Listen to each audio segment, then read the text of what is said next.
सहयोगी ground zero पर मौजूद है और कितनी पास से जानकारी दे रहे, पूरी तरीके से खाक हो चुकी है वो बिल्डिंग। और ये वही बिल्डिंग है जहां पर कुछ देर पहले आग लगी थी। आग इतनी भयावह थी कि 21 लोगों की उसमें जान चली गई। विमल हमारे साथ मौजूद है, विमल के साथ भी बहुत सारे लोग हैं। विमल, ये अब जवाबदेही, जिम्मेदारी कब तय होगी, या सिर्फ वही तबादला होता रहेगा, लोगों को अपने पद से हटाया जाएगा? नगर निगम, होटल मालिक, तमाम प्रशासन पूरी तरीके से इसके लिए जिम्मेदार है। बेसमेंट पे रेस्टोरेंट चल रहा है, गेस्ट हाउस चल रहा है और सबसे ऊपर पीजी चल रहा है।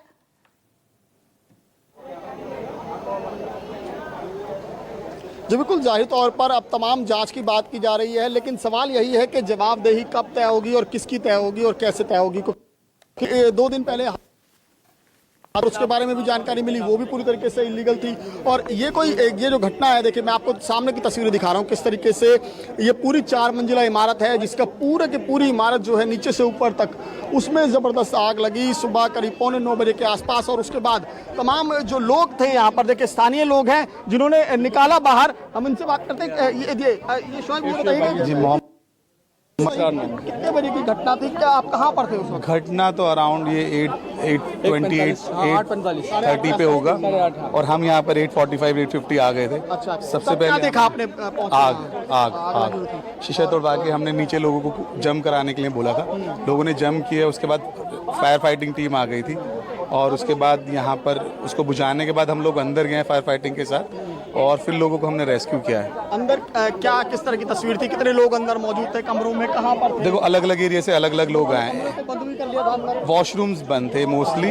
वॉशरूम जो मैंने सबसे लास्ट में रेस्क्यू करने के बाद एक राउंड होता है रेस्क्यू टीम का, उसके साथ राउंड करने के बाद जो हमने किया है, तो उसके अंदर एक वॉशरूम के अंदर लेडी और कपल्स थे जो मतलब जैसे फिल्मी स्टाइल्स होता है, उनको पता लग गया था कि नहीं बचेंगे शायद, तो वो एक पोर्ट के ऊपर वाइफ को बैठा के कुछ चेयर रख के वाइफ को ऐसे गले में हग करके वो बैठा हुआ था। जब हम अंदर उसको तोड़ के अंदर गए लास्ट में, क्योंकि वो लॉक था, टूट नहीं रही था, फिर हमने उसको बहुत मुश्किल से तोड़ा है।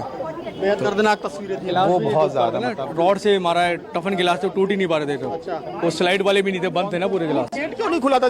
जो जानकारी मिली गेट भी बंद था, शटर भी वो बेसमेंट का गेट था, वो बंद ही होता है वो इनका गेट। बताया गया है ना बंद होता है। उसमें भी 7 लोग थे, निकाले हमने वहाँ से, डेड बॉडी 7 निकाली वहाँ से। अच्छा, और जो बेसमेंट में शटर था वो भी बंद था और ये मेन बेसमेंट का डोर हमेशा बंद इसलिए करते हैं सेफ्टी पर्पस। उन्होंने अपने अंदर से ओपन किया हुआ था उसका, लेकिन जब आग लगी, धुआं फैला है, तो लोग बाहर की तरफ भागे। वो ओपन था, लेकिन अंदर नहीं जा सकते थे क्योंकि आग थी। आग सीढ़ियों से फैली हुई जी, बहुत ज्यादा। ऊपर की तरफ आग नहीं गई है, ऊपर की तरफ से फर्स्ट फ्लोर तक आ गई है। धुआं, स्मोक बहुत ज्यादा है अंदर, जिससे भी कैजुअलिटी हुई है या लोग अनकॉन्शियस हुए हैं, सिर्फ धुएं से हुए हैं। तो एक ही एग्जिट थी, कोई दूसरी एग्जिट नहीं थी? नहीं।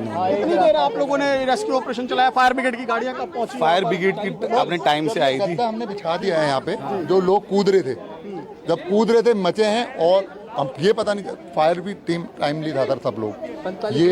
ये बढ़ सकती थी अगर फायर, दिल्ली पुलिस और हम लोग हादसा और भयानक ये अगर हम देखो, फायर के पास पूरी किट होती है सर, हमारे पास सर हेलमेट, जूते तक के नहीं थे, पैर हमारे। इनके कपड़े भी बता रहे हैं कि किस कंडीशन में इन्होंने पूरा रेस्क्यू ऑपरेशन चलाया, लोगों को बाकायदा कूदने के लिए कहा। हमने अनकॉन्शियस पेशेंट्स को निकाला है ना, उनकी फेस जलने के बाद इतना बुरा हो जाता है। उसको मैं मैक्स हॉस्पिटल से ही स्टाफ हूँ, CPR दिया है, मुंह से हमने ईयर दिया उनको, काली बॉडी को बिल्कुल जो जल चुके निकाला, तब भी उनको बचाने को CPR दिया है, अंदर से ही ले देते हुए लाए।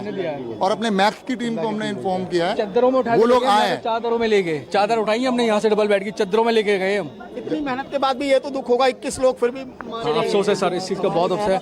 हमने इंसानियत ने पूरी अपनी हेल्प करी, अल्लाह ताला जानता है। हमने मतलब हम पूरे लगे रहे जान से, हमने अपनी जान की परवाह नहीं करी। मैंने जो होगा देखा जाएगा। हम सारे भाई थे, हम लोगों ने तो देखो एज ए फिजिकली प्रेजेंट रह के यहाँ लोगों को मदद की है।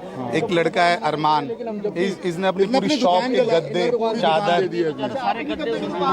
तमाम गद्दे नीचे सड़क पर, सब बेडशीट्स, नई बेडशीट और नए गद्दे सब दे दें। इसको हम बॉडीज को या कैजुअलिटीज को बाहर लेके आए, वो इनकी चादर से लेके आए। चादर के अंदर रखे हैं, उनको कवर किया है, तब उनको बाहर लेके आए सब। मतलब ऑलमोस्ट इन्होंने पूरी दुकान खोल दी थी। हाँ, अगर मैं बात करूं फाइनेंशियली सबसे ज़्यादा हेल्प की है तो इन्होंने की है। हम तो सिर्फ अपनी जान लगा रहे थे, वहाँ ये फाइनेंशियली उसको हेल्प कर रहे थे। अच्छा, जिन लोगों को आपने कूदने के लिए कहा नीचे गद्दे बिछा, किस किस फ्लोर पर थे? दूसरी थर्ड फ्लोर पे थे, वो बच्ची थी एक, तो दे आर सेफ। हाँ, छोटा मोटी चोट उनको लगी होगी, अभी वो हॉस्पिटल में है, प्रॉपर पता नहीं है कितने सेफ है कितने नहीं है, बट वो जले नहीं थे क्योंकि वो होश में थे, इसलिए वो कूद गए। और भी लोग होश में होते तो भी कूद जाते, क्योंकि ऊपर तक आग तो उस टाइम पहुंची नहीं थी। मोस्टली फॉरेनर्स थे यहाँ पर इसमें। हाँ, मोस्टली फॉरेनर्स थे। ज़्यादातर फॉरनर, 7 से 8 लोग होंगे जो इंडियन होंगे, बाकी फॉरनर। कब से ये इमारत है यहाँ पर? ये क्या पूरा इलीगल कंस्ट्रक्शन है जो जानकारी मिल रही है? वो तो सरकार बताएगी लीगल है, लीगल हमने तो पता ही नहीं जी, हमने तो देखा कितने टाइम से है बिल्डिंग यहाँ पर? कितने कमरे? 4-5 साल हो गए। कमरे का आइडिया क्यों, हम रहते जरूर है लेकिन हम आज तक गए नहीं। नहीं, कभी नहीं गए। मैं दे रहा हूँ। देखिए, तमाम लोग हैं जिन्होंने पूरी मेहनत की और जुटे रहे लगातार। देखिए, मैं सामने की तस्वीरें दिखा रहा हूं और यहीं से दिखाकर समझाने की कोशिश कर रहा हूं। देखिए, अब तमाम एजेंसी जो है वो मौके पर है, एक चीज़ की जो है वो तफ्तीश की जा रही है। लेकिन सवाल यही है, देखिए जो सामने की आप तस्वीर देख रहे हैं, यहाँ पर दिल्ली पुलिस ने बाकायदा ये टेप लगाई हुई है। उसी के पास वो रेस्टोरेंट था जहां से आग की शुरुआत हुई। आग बेहद तेज़ी से फैली, हालांकि दमकल की गाड़ियां जो हैं वो आधे घंटे के आसपास पहुंच गई थी मौके पर। आग बुझाने में काम शुरू हो चुका था, लेकिन तब तक क्योंकि पूरी एक ही रास्ता है जो सामने जहां पर आप पुलिसकर्मी खड़े हुए देख रहे हैं, ये एक ही रास्ता है जो एग्जिट है। और सीढ़ियाँ जो हैं वो बेहद सक्रिय हैं। यहाँ पर सीढ़ियाँ बहुत पतली हैं, जिससे चलते जो लोग हैं वो नीचे नहीं आ पाए, क्योंकि धुआं बहुत तेजी से था। धुआं पूरे इमारत में फैल गया था, लोगों ने शीशे भी तोड़े इमारत के, धुआं बाहर निकले, लेकिन धुआं तेजी से फैलता चला गया। और खुद जिन लोगों ने यहाँ स्थानीय लोगों ने लोगों को बचाने की कोशिश की, लोगों को अंदर से निकालने की कोशिश की, वो खुद बता रहे कि अंदर की तस्वीर कितनी डरावनी थी, कितनी भयावह थी, कि किस तरीके से लोगों ने बचने के लिए खुद को बाथरूम में बंद कर लिया। लेकिन जब उन्हें लग गया कि अब नहीं बच पाएंगे तो बाकायदा एक दूसरे के हाथ पकड़कर वो बैठे हुए और उसी हालत में वहाँ पर दिखे हैं। तो वाकई में झकझोर देने वाली ये घटना है। और सवाल खड़े होते हैं जाहिर तौर पर कि जहां पर इजाज़त महज 5 से 6 कमरे की बनानी हो, वहां पर 20-25 से ज़्यादा कमरे कैसे बन जाते हैं? कैसे तमाम एजेंसियां सोई रहती हैं, उनको कानों कान खबर नहीं होती? और इस तरह के हादसों के बाद जो है तमाम विभाग जो है वो लौटूंगी आपके पास, ऋषिकेश आपके पास भी लौटूंगी और तमाम अपडेट्स आपसे लेते रहेंगे। लेकिन इस वक्त नजर डाल लेते हैं इस वक्त की हेडलाइंस पर।